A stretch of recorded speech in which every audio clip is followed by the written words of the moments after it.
Too many Americans view the struggle for civil rights as over, as a thing of the past, as ancient history, instead of viewing civil rights as an ongoing effort to, as the great James Baldwin put it, achieve our country, to finally live up to the ideals of justice and democracy, equality and fairness that are enshrined in the founding documents of our country, but still not fully realized.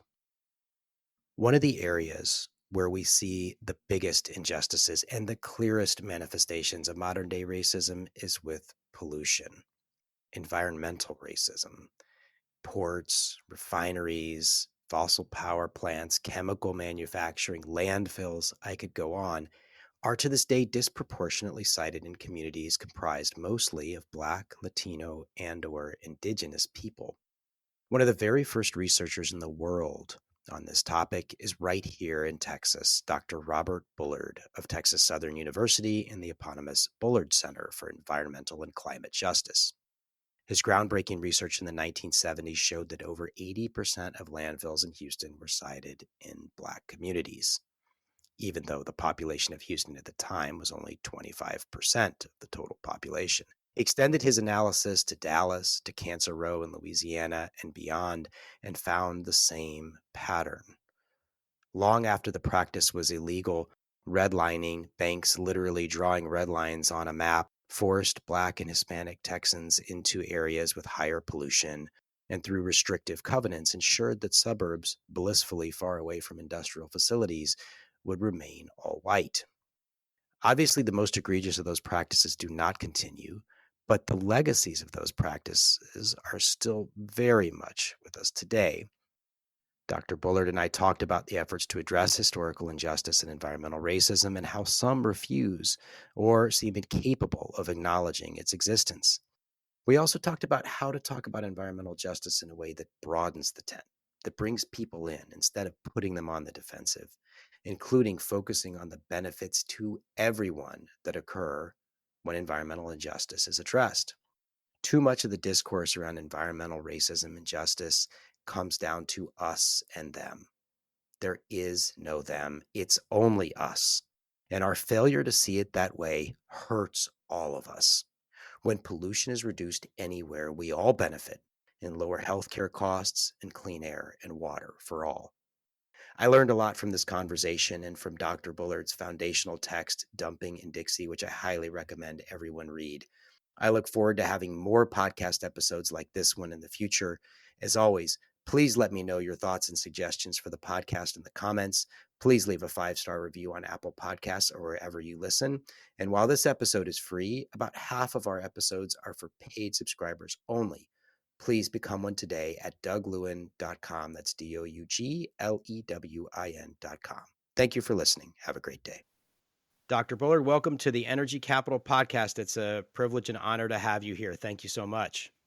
Thanks for having me. Let's start just by, if you could just explain to the audience your work, your purpose, your mission. What do you do, and what have you done throughout your career? Well, I am a sociologist by training, and I'm an environmental sociologist. And my appointment at Texas Southern University is in the urban planning department of urban planning and environmental policy. And for more than 4 decades, I've worked on, researched, written about, worked with communities around the issues of environment, health, issues around land use, planning, etc. And my first job out of graduate school, as a matter of fact, in 1976, way back then, was at Texas Southern University. And my concentration back then was housing and residential segregation, and looking at the access to opportunity. And so what I've tried to do is to marry research, facts, data, and science with action, and that's what I've tried to do. And over the last 4.5 decades, I've written 18 books, and I tell everybody it's just one book, but don't tell anybody. One book, 18 chapters, but really long chapters. Yes, long chapters, and it covers the idea that fairness, justice, and equity. Whether I'm dealing with housing, transportation, climate, the issues around health, you name it, it's connecting those dots. Will you tell us a little bit about you were born in Elba, Alabama, about 80 miles south of Montgomery, in the late 1940s. So your formative years, your childhood were during the 1950s, obviously with the bus boycotts and the civil rights movement. I mean, you were growing up right there. Can you talk a little bit about that experience? Well, yes, I grew up in Alabama in a time when segregation uh, was the law of the land. You know, I was born in 1946, and the second grade, 1954, uh, Brown v. Board of Education declared Jim Crow segregation unconstitutional. And so, in my elementary school, my middle school, and my high school, it was segregated. It was all black. I had all black teachers, very good teachers. Um, some of my teachers had master's degrees, and a couple of them had PhDs. But it was a period of time when um, uh, the civil rights movement was in its heyday. You know, the Montgomery bus boycott in the 50s, and I graduated from high school in 1964 and went to Alabama A&M University. Elba is at on the bottom of the state of Alabama, close to Florida, right? You know, about 40, 50 miles from the line, Florida line. And I went to Alabama A&M University, which is a predominantly black university, HBCU, located in Huntsville, 300 miles north of Elba. So I had to pass Troy State University, which was 29 miles from my house. Auburn University is about 65 miles. University of Alabama, Tuscaloosa is about 95, 100 miles, and going all the way up north. So it was segregated. And so the idea of growing up with the idea that we were taught to excel. We were taught to read books and get a good education. That was my grandparents, my mother and father really instilled in us. Education is something that no one can take away from you. So and to have good work ethic. Yep, yep. So, and I just want to talk just a couple minutes more about this, partly because I'm reading this excellent book by Isabel Wilkerson right now, "The Warmth of Other Suns," about the Great Migration from the South. And I want to dive into this a little bit more because I don't think people often understand. We hear about segregation and we watch the documentaries when we're in school and stuff like this. But this wasn't like segregation, almost like Jim Crow segregation was something else, right? I mean, you had to step off the sidewalk, you couldn't look at somebody the wrong way. Lynchings were common, just violence for random infractions was severe. Did you experience anything like that growing up or see anything like that growing up? And I'm also interested how those experiences growing up in Alabama sort of led you to the work you've done throughout your career. Well, you know, I didn't experience any lynchings or see any of that horrific kinds of killings, but it was there. And the idea of you are part of a larger movement. My grandmother voted because we owned land. You know, 10 years out of slavery, 1875. My grandmother, my great grandmother, and great grandfather were able to acquire 240 acres of timberland in South Alabama, and so we had land, we had property, and my grandmother and my parents voted, and they were Republican, and they would put on their Sunday clothes and vote, but everybody couldn't vote, and it was a period of time when in Elba we could vote because we were not in that concentrated black belt like in Selma and Perry County and Sumter County in that area. Coffee County, we're blacks only made up, I guess, about 10-15% of the population. We were not a huge population, so I guess we were considered not a threat per se. But in terms of having books that were 2 years old with other kids' names in them, secondhand books or second edition. We didn't. I couldn't go to the library because the library was for whites. I couldn't go to the swimming pool because the swimming pool was for whites. There was no paved streets in my neighborhood or street lights or sewer water lines, so it was segregated to the core. But my parents, as I said before, instilled in us that education is a key. When the school closed, the library at our school closed, but that didn't stop some of us from excelling, learning, and understanding that we have to achieve, we have to do better, and we have to overcome. So instilled in me in an early age is the idea of wanting to be somebody and to do something in a way that you excel. My During my sophomore year at Alabama A&M University, Vivian Malone left Alabama A&M and went to the University of Alabama to integrate the University of Alabama. She came from Alabama A&M University. What year was that?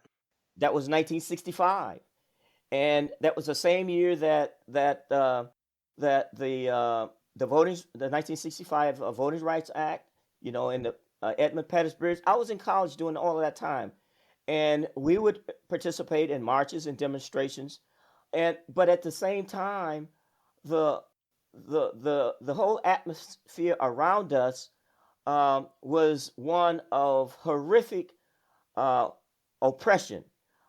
During my senior year, I graduated in May of 1968, and Dr. King was killed in April 4th, 1968, and of course there were all kinds of protests, demonstrations, there were riots, and 7 days after Dr. King was killed, President Johnson was able to get the Congress to pass the Fair Housing Act of 1968. So there were the 1964 Civil Rights Act, 1965 Voters' Rights Act, 1968 Fair Housing Act. So there were a lot of movement, a lot of breaking down those artificial racial barriers as it relates to the law. But it was still, even though I graduated from high school in 1964 and ride the Greyhound bus from Elba, Alabama, to Troy, Alabama, to Montgomery, Alabama, to Birmingham, Alabama, to Huntsville, Alabama, the signs that said black, white in the bus station had been taken down, but the fact that it was still segregated, the signs were down, and the white waiting room and the black waiting room and the signs had come down from the water fountains, but those signs remained through the 60s. The invisible signs, not the written out signs, but in terms of on the buses, in the train stations, in the waiting rooms. I mean, it was a period of time when that you had to resist. Now that's the era that I grew up in. In 1968, I had graduated from Alabama A&M. I got a job in St. Louis because I could not find a job in Alabama, and so I had to go. I went all the way to St. Louis, and I taught school from August until December, and I got drafted. And I spent 2 years in the United States Marine Corps, and got out of the Marine Corps in 1970. Went back to school, got my master's from Atlanta University, and got my PhD from Iowa State University in 1976, and I moved to Houston. Let's talk about the move to Houston. Before we do, I just want to say, and I think it's really important as a setup to this conversation for folks to understand, because I think too often, particularly young people, and you can define that however you want. I mean, like, even I was born I'm not young.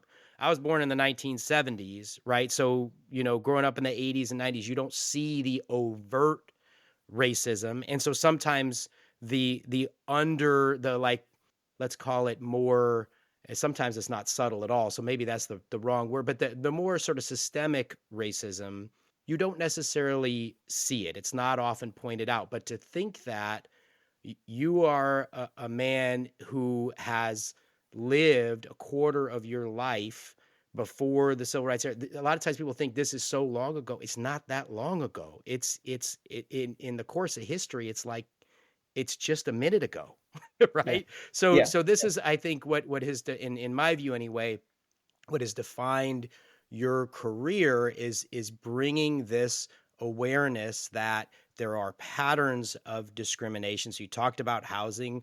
There's obviously, even into the 80s and 90s, and in some places even to today, there's restrictive covenants that keep Yes. people from living certain places. And then that, of course, leads to environmental racism, where there are facilities that nobody wants around them, that are concentrated particularly in Black communities, Black and brown communities, Native American communities, et cetera. So you come to Houston in the 70s, and you're not there very long, in 76, and you're not there very long before this landmark case in 1979 about landfill sites. Can you talk a little bit about I'd love to hear about the case, but also Houston in the 1970s. What brought you there? What was the environment like? And then talk a little bit about this case, and which I think is what kind of brought you into the environmental justice work, which that didn't really exist as a term maybe at the time. But anyway,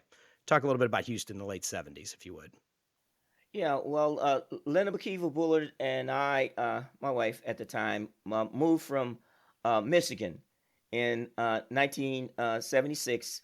I'm from Alabama, and she was from Michigan. It was cold up there. I'm an Alabama boy. I want to come back south, and so I convinced her to let's move to Houston, and I got a job at Texas Southern University as an assistant professor of sociology, and I convinced the university to give me a split appointment, half-time teaching and half-time research, the director of research at the Urban Resources Center that was directed by Dr. Neil Millade at the time. And so my area, as I said before, was housing and residential segregation. And that was 1976. And 3 years out of graduate school, 1979, Linda came home one day and said, Bob, I've taken a lawsuit, and I've sued the city of Houston, Harris County, and the state of Texas. And I said, you did what? And she said, yeah, I sued the state because this company is trying to put a landfill, get a permit to put a landfill in the middle of this predominantly Black middle class suburban community in Houston, Northeast Houston. And I said, you sued the state of Texas. I said, I work for a state university. She said, yeah.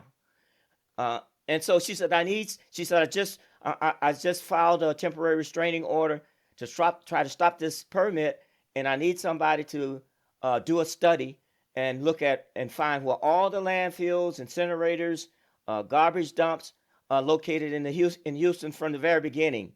I need somebody to put it on a map, and then where the facilities are, and then tell who lives around those facilities. I said, you need a sociologist. She says, that's what you are, right? And I said, yeah, but. And so she convinced me to do the study. I had 10 students in my research methods class at Texas Southern University, and I told my students, I said, students, we have a research project. Now understand, Linda developed the legal theory behind environmental racism. It was Bean versus Southwestern Waste Management Corporation. Bean, Margaret Bean, et al. But the Northwood Manor was the neighborhood. It was a middle-class suburban neighborhood of homeowners. 85% of the people own their home. This was not a ghetto or poverty pocket. This was a really stable Black middle-class neighborhood. Nothing out there except trees, houses, and Black people. And this company was planning on putting a landfill out there. And so they hired Linda, and I got drafted, arm twisted into doing the study. And there were no GIS mapping, there was no database, there was no Google, there was none of that. There was no laptop, iPhones, iPad. It was ancient. And I developed the research design, the methodology. We went through old archives, old records. We did had a maps, census maps, and we used the system of magic markers and pens. And color coding. Yellow is yellow marker is coloring the census tract or the block groups less than 10% minority, and green less than 25%, and then all the way up 50% or more was red. And so it was unusual as a sociologist to find something so amazing, so incredible in terms of this was not random. In terms of all the pins that were the map pins representing landfills and incinerators and garbage dumps located in the red. And the short version of this, when we looked at city-owned waste facilities, 5 out of 5 of the city-owned landfills, 6 out of 8 of the city-owned incinerators, and 3 out of 4 of the privately owned landfills were located in predominantly black neighborhoods. So 82% of all the waste dumped in Houston from the 30s up until 1978, the waste was disposed in predominantly black neighborhoods, even though blacks made up only 25% of the population during the period of time of the study, from the 30s up to 1978. Now that's an aha research in your face. We were in federal court. It went to court in from 79 to 85. It went to court in 85. We lost in court, and we went on appeal in 1987. We lost on appeal from the Fifth Circuit. But the idea of losing in court, not able to show intentional discrimination, but to have articles and research documented in referee journals showing that this was not random, this was significant in the way that you can't just show that this was just accidental. And because it was such overwhelming evidence, I said, this has to be carried on and expanded beyond Houston. That's how Dumping in Dixie came about. And I highly recommend this book to everybody, whether you're in this field or not. It is accessible to a general audience. I got my copy right here, all marked up. And this was really the first book, if I'm not mistaken, Dr. Bullard, this is the first book specifically on environmental racism. Is that right? That's correct. That book was the first book, and it was not an easy lift to get it published. I finished that book when I said, I'm going to take the Houston case and see, is this just Houston? Because Houston is very unique. It's fourth largest city and the only major city that doesn't have zoning. And I say, is this just happening in Texas? And I went to Dallas and I looked at the lead smelters in Dallas. And it just so happened the lead smelters just happened to be located in black and brown communities. Then I said, let's go to the Black Belt, the nation's largest hazardous waste facility. It's located in the Alabama Black Belt in Sumter County, in ML, Alabama. That's 95% black. Then I went to Louisiana, Cancer Alley, and found the same pattern in Louisiana. And then I said, in 1982, there was this huge explosion in Bhopal. And then I went to West Virginia and found the same chemical plant that was the prototype for the Bhopal plant in West Virginia, Union Carbide plant.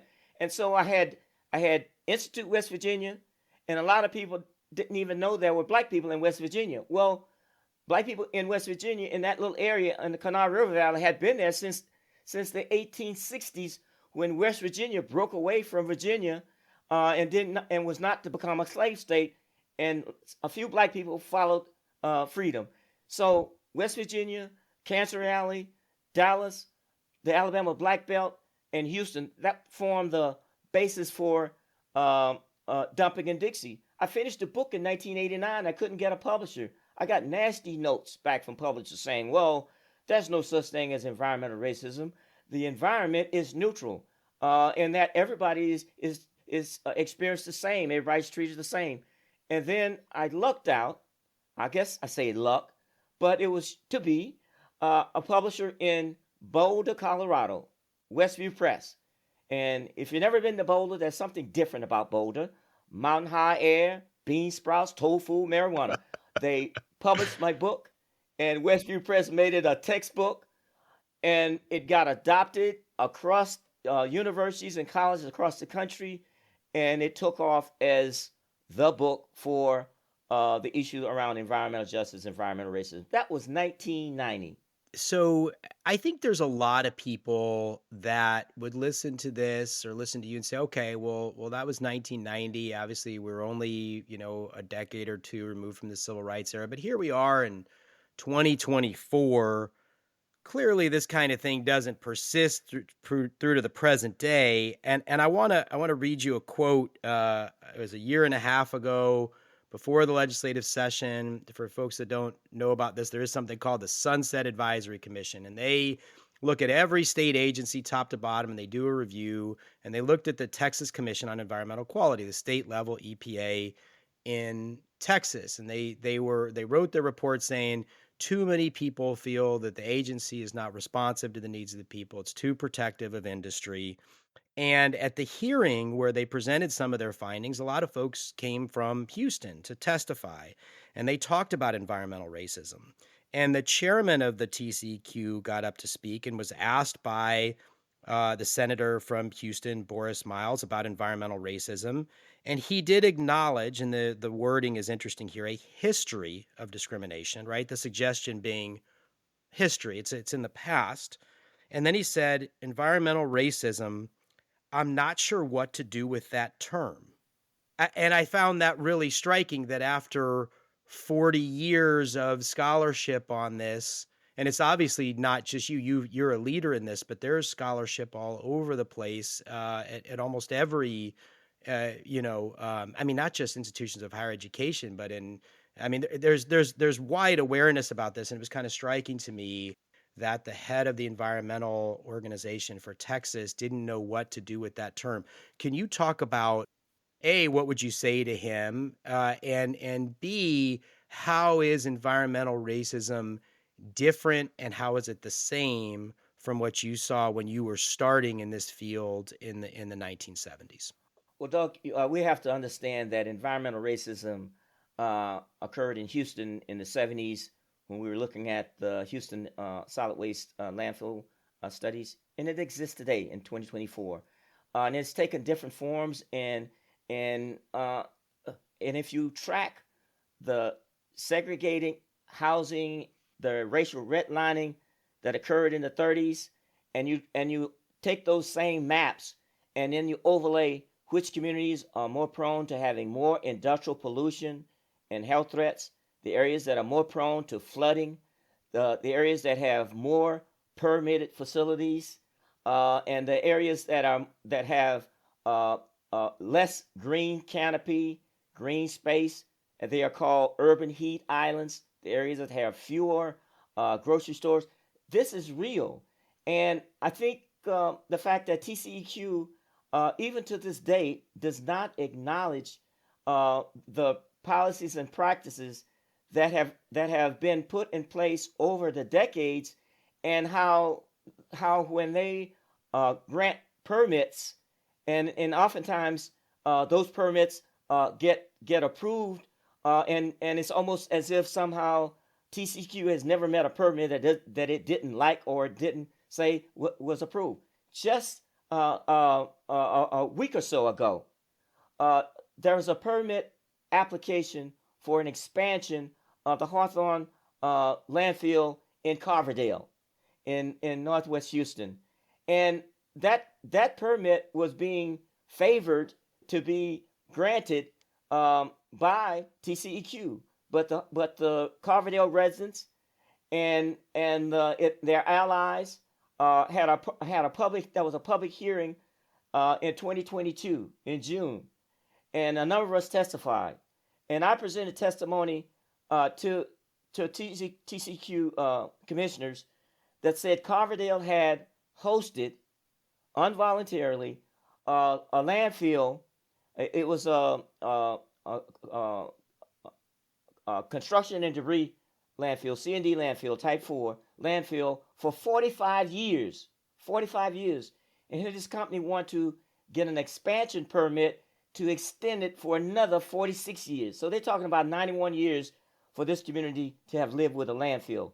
And we looked at the track record of permitting and of facilities across the state and across Houston metro area particularly, And it seems that permit after permit had been granted by TCEQ. And I asked the commissioners point blank, if 100 permits had been presented to you with all of the I's dotted and the T's crossed in terms of permit, uh, and if all those permits of those applications were being proposed in black and brown communities, would anything on their radar be triggered to say, well, something is wrong? And the response was, we don't have anything that would somehow stop us from or from granting permits in black and brown community in perpetuity, and we would just have to grant the permits. And we said, well, isn't there a Civil Rights Act of 1964 that's supposed to somehow prohibit discrimination and permit government agencies from taking federal funds and somehow discriminating? And they said that we would need a new law in Texas and that there's nothing that they could do. We said no to that. As a matter of fact, because so much pressure was being placed by community organizations, by the Carverdale community and their allies, civil rights groups, and others, that the company withdrew the application. Not TCEQ looking at it and saying this is discrimination and that we will not grant this permit. So TCEQ, so Houston, we got a problem. And that the agency that's supposed to regulate and enforce environmental protection doesn't see its mandate as in doing that in a non-discriminatory way. That's a problem. That's a major problem. So I think that's a good segue to talking about Texas Southern University and the work you have done and continue to do at TSU. And I love the way you and others at TSU talk about the communiversity, that you have this community of academics that are in touch with and working with folks in the community. Can you talk a little bit about your sort of conception of the university and its partnership with communities? Yes. The fact that this communiversity model was developed and it was born, developed, tested, and deployed in the 90s. And it's no accident that the first environmental justice centers at universities, all 5 of them were at HBCUs, historically black college university. The Deep South Center for Environmental Justice was at Xavier University. The Environmental Justice Resource Center was at Clark Atlanta University that I started. The Environmental Justice Legal Clinic was at Thurgood Marshall School of Law. There was an Environmental Justice Center at Hampton University and Environmental Justice Health Institute that was at Florida A&M University. Our centers were developed to be an anchor and a resource to communities that were on the front line. And we developed what's called today, it's called community-based participatory research. That's what they call it now, a research to action. That's what they call it now. But we didn't have a name for it. Our name was our universities, because we were founded out of struggle. All black colleges and universities were founded out of struggle. Texas Southern University was founded out of struggle.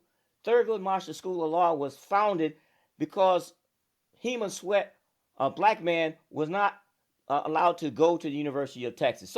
So we have a special mission, and that mission is service in the pursuit of excellence and the pursuit of justice, equality, and fairness. So it's no accident that I do what I do at Texas Southern University. Even though I've worked at University of California, Berkeley, and Riverside, and UCLA, when I left the University of California, I went back to my alma mater, Atlanta University, Clark Atlanta University, and started the Environmental Justice Resource Center in 1994. So that's the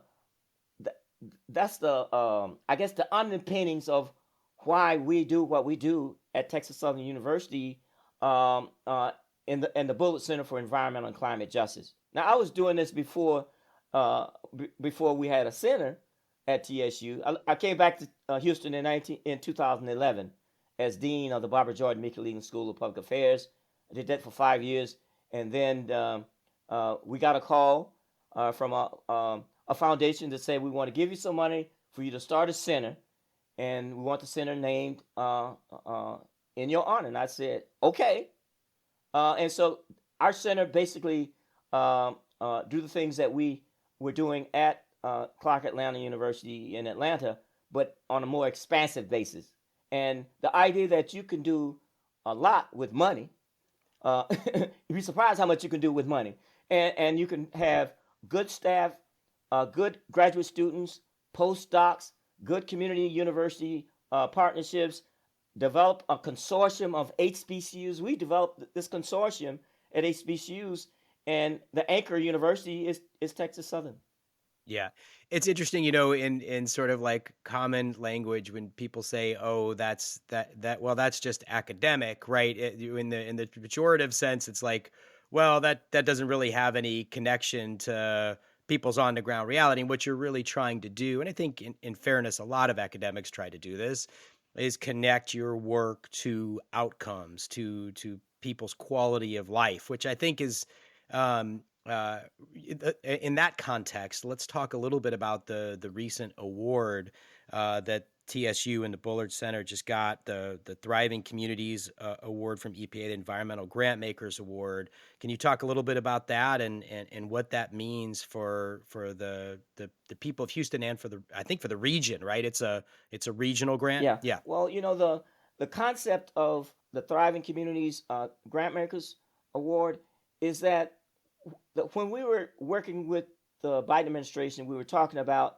how is it that can we get resources in the hands of organizations and develop these partnerships and build a capacity. And knowing that government applications for grants, it's so cumbersome, it's so complicated, it's so, I guess, uh, hard. Yeah. And Yeah. so the idea is how can you streamline a process? How can you place an organization or institution in the position of becoming a grant maker to work with communities that they have worked with for many years and decades, and to show how we can get the kinds of transformative results and change. And so the EPA, using the Inflation Reduction Act funds, 600 million dollars for this grant makers program, and each of the entities would get $50 million to represent a grant maker and to make awards in the regions. And so TSU, the Bullard Center, applied for one of those regional awards. We got it, and we have partners with ACTS, which is a community-based organization, environmental justice organization in Pleasantville. We have relationships with some of our other consortia organizations, the HBCU Climate Change Consortium and the Gulf Coast Consortium and the National Black Environmental Justice Network. So the organizations and the networks and the community-based organizations that we've been working with all along, we have partnered with them to assist us in trying to shape a grant-making program that can really get to the organizations in the community that need it most. And it's a 5-year program. It's substantial funds. Environment. There's never been a $50 million grant program, or no, 500. I'm sorry, $600 million grant programs for environmental justice. Never been anything like that. The Inflation Reduction Act provides lots of monies for that, and so it places our university and our center in a role, a very responsible role of being able to stand up a grant making a program, and to get the kinds of advisors, reviewers, and to set up a streamlined application process similar to private foundations. Their applications is nothing like government, and to work with the TICTACs, the Thriving Communities Technical Assistance Centers, and they are all across the country. For Region 6, it's New Mexico State University and Deep South Center are the TICTACs for our region. So Deep that South Center is in Louisiana, New right? Deep Orleans, South. yeah, Yeah. it's in Yeah. Louisiana. So the idea that we'll be working together in partnerships, and that organizations that are that need technical assistance and support will be applying to the Thriving Communities Technical Assistance Centers to get the kinds of capacity and assistance in developing the proposals, etc. So it's a partnership kind of thing, and we've been allowed enough time and years, not a 1 year grant, but we got 5 years to move this into action, and our communities have been needing this. Frontline communities have been needing this for Yeah. decades, and this is the opportunity that we see happening today, and we're just proud and blessed that we are sitting in a position to make awards to well-deserved organizations and institutions and groups that are out there doing fantastic work. Yeah, absolutely. And so, there will be now grant opportunities that haven't been available on anywhere near this scale for instance, organizations that are doing work, around near the very same landfills we were talking about before, still to this day cited predominantly in communities of color. You mentioned ACTS, Achieving Community Tasks Successfully. That, if I'm not getting it mixed up, is near the port, right? That's It's it. it's kind of focused on. So Yes. again, if you look at where the port is and the communities that are around the port, those are communities of color that have been subject to the pollution, the higher incidence of asthma and all sorts of things, right? The community, famously, though not famously enough, that was near the Union Pacific rail yard, right? The cancer cluster right there in Houston. These kinds of communities that just haven't had the kinds of resourcing that commensurate with other parts of society now potentially will with your help. It's pretty exciting.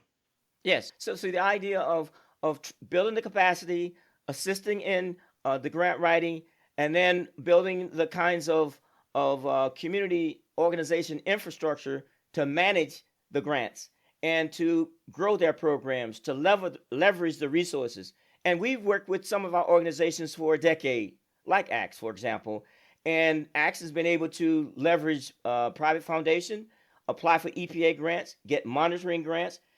This program that we will be making grants for include a number of those kinds of activities in terms of community monitoring programs, looking at issues around clean energy, issues around health assessments.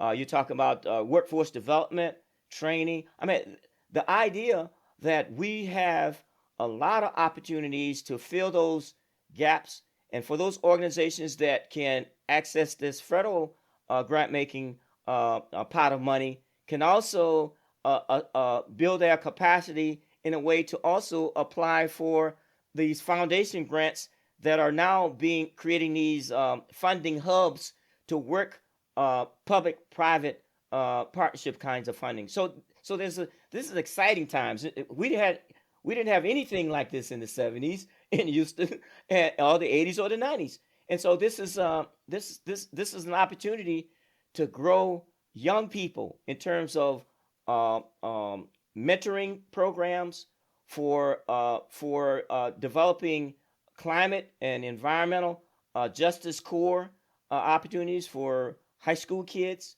and for college students, internships. I mean, there's a lot of need that's there that were under resourced and underserved. Now, it sounds like a lot of money, but when you look at it, it's still not enough given the size of the challenges that face many of our communities, whether it's dealing with transportation or dealing with housing, dealing with water issues, infrastructure issues, dealing with flooding. I mean, when we talk about these issues, all those issues converge. As we define the environment is everything where we live, work, play, learn, worship, as well as the physical and natural world. Many of our communities, there's no green space, there's no tree canopy.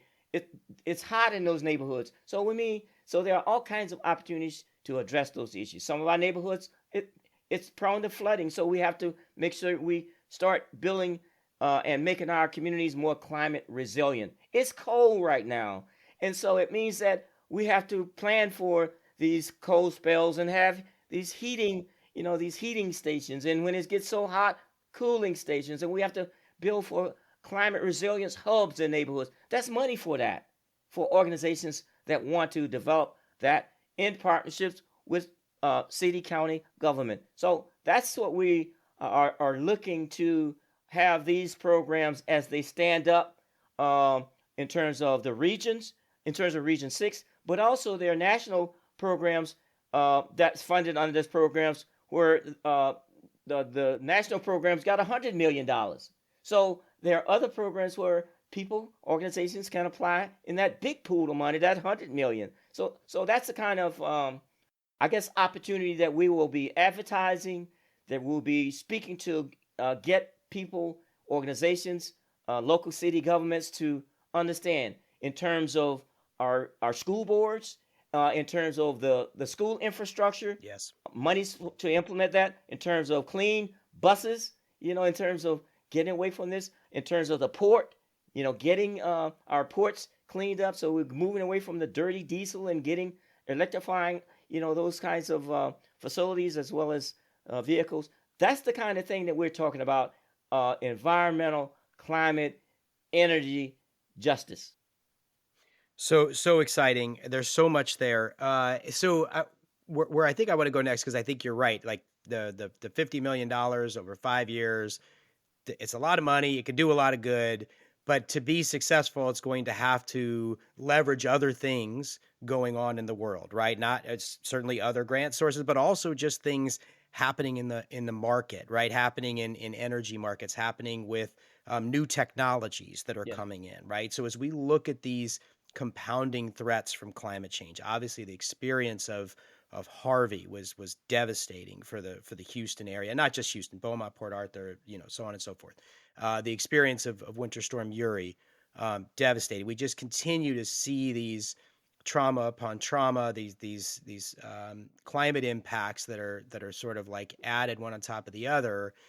And we also are in, and this will be a subject of of many episodes of this podcast. We're seeing sort of this explosion of small resources, right? Solar, storage, energy efficiency that can be cited at. You were talking about schools. School districts are great places to put solar and storage, that people have a place to go if the power goes out or if there's a hurricane or whatever it might be. Churches and synagogues and mosques and in people's individual homes. But as you know, and I'd love for you to talk about this a bit, if we aren't very intentional about how the energy transition happens, we will almost certainly repeat the patterns of the past. It is about communities of color, but it's not just about communities of color. It's a broader issue about people who are poor to middle income not being able to access the technologies that others are. So, can you talk a little bit about the energy transition and where it's overlap, particularly these distributed resources and how those can provide resilience, and where the intersection with your work on environmental justice is? Yes, yes. If we look at the Inflation Reduction Act, it's a $369 billion initiative, the largest climate program funding in history of the U.S. And there's $60 billion in that carved out for environmental justice, another $60 billion for clean energy transition. Now, so when we talk about clean energy, renewables, and the transition, we have to place justice at the center, because, as you said, we don't want to reproduce this old system where you have this inequity, and so that means that we have to plan for, and we have to be intentional about this work. For example, there was a Solar for All grant that came out for organizations to apply for, and it meant that financial institutions pretty much had to be the person or the organization applying for it. This is Dr. Bullard. This is for the Green Bank part of the Greenhouse Gas Reduction Yes, the Fund. Green Yep. Bank. That's right, Greenhouse Gas Reduction Fund. and it was sent out, and then organizations would apply. The Bullard Center at Texas Southern partnered with the Green Fund of Texas, the Green Bank of Texas, and applied for the Green Fund of Texas applied as the organization applying for the grant, $250 million. Now we don't know if we're going to get it, but the idea is that we have a partnership with the Green Fund of Texas, and the fact that that relationship is one that's real. And in turn, what we were proposing is to look at our current infrastructure working in the Gulf Coast and the organizations that we work with and our HBCUs, and using our consortium concept to have our HBCU consortia and the organizations, the community-based organizations in the cities that we are found to be the framework for building out this clean energy transition in terms of that particular process. And one of the pilot projects that we're talking about is developing a pilot between Texas Southern University and CUNY Homes, which is a public housing development that's next door to TSU, and the community centers in Third Ward, the elementary schools, etc., to have that as a project to be a microgrid that would provide solar for the campus, the public housing development, community center, and the schools to work in partnership. So that means the Houston Housing Authority, the HISD, and some of the community centers that the city. There are examples in other parts of the country that have used that model, such as the Bronzeville community microgrid in Chicago, and there's other projects in California, and there's of course microgrid at University of Texas in Austin. The idea is that we don't have to reinvent the wheel, but we do have to show that there's community involvement, that there's a project that could be a ready project, and again, if we get the grant, that would be one project, a pilot that could show how this could be transported in other places in our region, in the Gulf Coast, to do something like this. And there are other examples that we were talking about rolling out, but we need something that could show quickly. Texas Southern University has a memorandum of understanding, MOU, with Brookhaven Lab, which is in New York, which is the DOE lab, which has expertise in doing something like that. So we have all the pieces in place to work on something like that, and we have a relationship with National Argon Lab through our HBCU Climate Change Consortium. So it means that there are opportunities to do something like this with our students, with our universities, in terms of saving monies. One of the largest expenses on not just HBCUs but college campuses is utilities. And so if we can get that down, that means the money that would be spent on utilities paying out could go to scholarships or could go to other kinds of enhancements. Yeah. And, so as we're talking just a day or two ago, I put the first episode of Energy Capital out as with the former commissioner of the Public Utility Commission, Will McAdams. And he talked a lot about our conversation was a lot about these distributed energy resources. I think, Dr. Bullard, this is a really interesting sort of like test case for people. We can see hopefully the broader public and policymakers of all different kinds can hopefully understand this, that what you're talking about is very good for those communities that will get the benefits directly, right? The churches, the school district, you're talking about Third Ward. It's also good for everybody, because the more of these resources we have cited locally, the more resilient and reliable the grid is for everybody. I really love Heather McGee's book, The Sum of Us, which, really talks about how racism and let's just say the outcomes of racism, right? Not, I'm not talking about somebody's individual attitudes, but Right. the systems that are a legacy of slavery and Jim Crow, which again, as we talked about earlier, weren't that long ago, and the impacts are still with us, hurt everybody. And as we put these kinds of programs into place, and as we're dealing with people's high energy bills and the lack of reliability or resiliency, it definitely will benefit those communities, and it will benefit the entire state of Texas as well. It was a little bit of a speech, but if you want to add to it, please do. Any No, thoughts you want to no. add to that?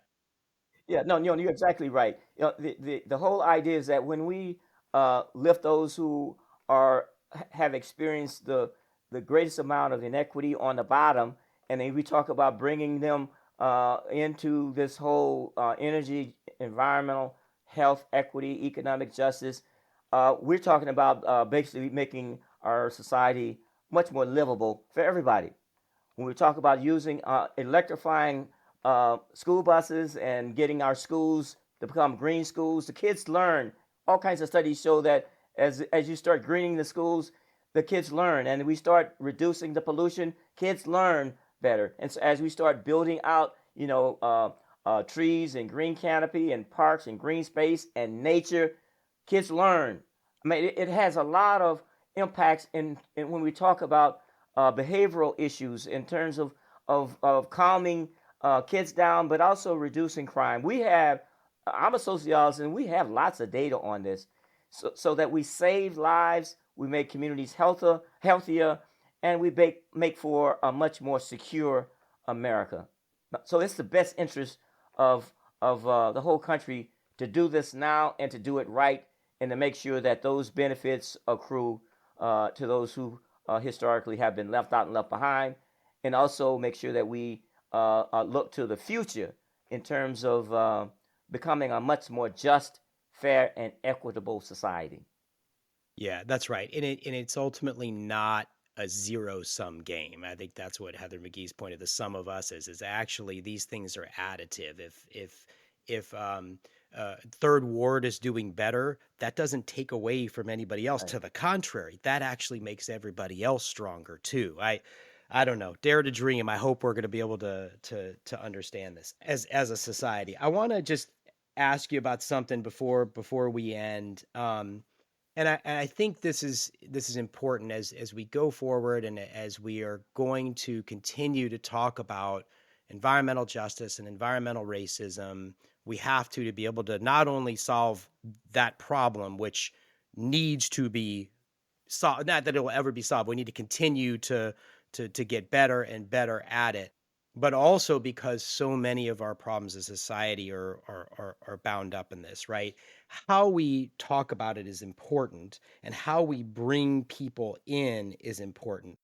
There was a part in Clint Smith's brilliant book, How the Word is Passed, where he talks about when people challenge. He was talking about Thomas Jefferson, and when you bring up the fact that Thomas Jefferson owned a lot of slaves, that and you bring up the inherent racism of that, he says you're in fact challenging not just Jefferson, but the conception of themselves, people's conceptions of themselves. So when we talk about environmental racism, and we hear somebody like Chairman Neerman say, I don't know what to do with that, I think a lot of times, and it's not just him, I don't want to pick on Chairman Neerman, I think there's a lot of people that have this reaction that's like, well, I'm not a part of that. I didn't do that. It's not my fault. You're challenging their identity. You're not doing this, but the way people hear it, right, is you're calling me racist. That of course is not what's happening. But how do we deal with that to try to bring more people into this, as opposed to sort of drawing, starker dividing lines between people? Yeah, yeah, that's something that those of us who worked on these issues for decades have been um, trying to meet this challenge, and and and early on, people would say, "Oh, I didn't own any slaves." I would say that's not what we're talking about. I'm not a racist. That's not what we're talking about. There are institutional and structural barriers that somehow we must break those artificial walls down so that we can see clearly. And the idea that understanding that the quest for justice that we're talking about is not a sprint. I mean, it's a marathon. And as a matter of fact, it's a race that doesn't exist, a marathon relay. It's like you run your 26.2 miles and then you pass the baton to the next generation to run the 26.2, but you don't stop. You don't just pass the baton and then sit down. You have to cheer the person on, be a mentor, and as I said, a rally, cheerleader, all of that to say that we must get to this finish line in a way that we bring everybody to clarity about what these artificial barriers is doing in terms of holding us back, not releasing the greatest energy in terms of our minds and thinking about what could be, and keeping us from reaching that that whole idea and justice for all. And again, some people will see this as not a message just somehow directed at them, calling them a racist, or somehow saying, well, your white privilege is somehow stopping me from getting this. And I think looking beyond that personal individual, but looking at the collective, and that's how we have been trying. Our movement has grown as our ideas of who uh, who gets the benefits from this. We all get the benefits in the end. It's just that some people may not realize that they're getting a benefit from regulations that make our air cleaner, because there's no white air, no Hispanic air, no black air. There's air, and most of us don't uh, say we're gonna stop breathing next Wednesday. We have to breathe air, drink water, and eat food, and we have to fight to make sure that it's all safe uh, for everyone. Now that's how I see it, and that's what's kept me going. Yeah, I hear you. And that's a perfect example, because if we're able to reduce pollution, like you said, that air doesn't just stay in one place. It is more concentrated and more impacts communities of color, for instance, near the port, but it doesn't just stay there. It drifts over to West Houston and North Houston and everywhere else around the region. So we all benefit from cleaning up. Just the last thought, just to sort of and on this note, we're recording just a couple days after Martin Luther King Day. I particularly love his "Where do we go from here? Chaos or community?" And he writes in there, and I think this is just as true today as it was in 1967 when he wrote it: "The racism of today is real, but the democratic spirit that has always faced it is equally real." What is your outlook? Do you agree with that? Do you think that is still true today? And do you kind of have hope that like you said with that marathon, we're passing the baton? Are we bending that arc towards justice? Is it happening?